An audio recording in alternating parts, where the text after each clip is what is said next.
zealand him lo chu van si pai te in ran thuang kan ne chu lo ma fi chan dan tu sia un ram moya chu rim tu te kan la chu la lal khum moi si ne tuai shan lo tu la le angel fuerte her moya o gatharau nai lo la in pe sala ralia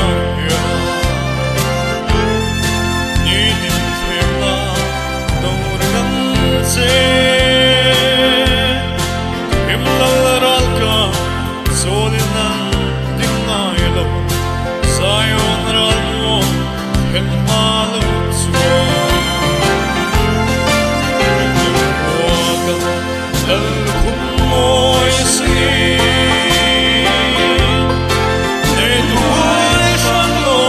tu la le angel farne her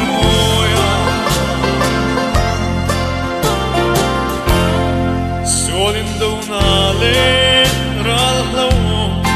le lung lai na kan ton zel tree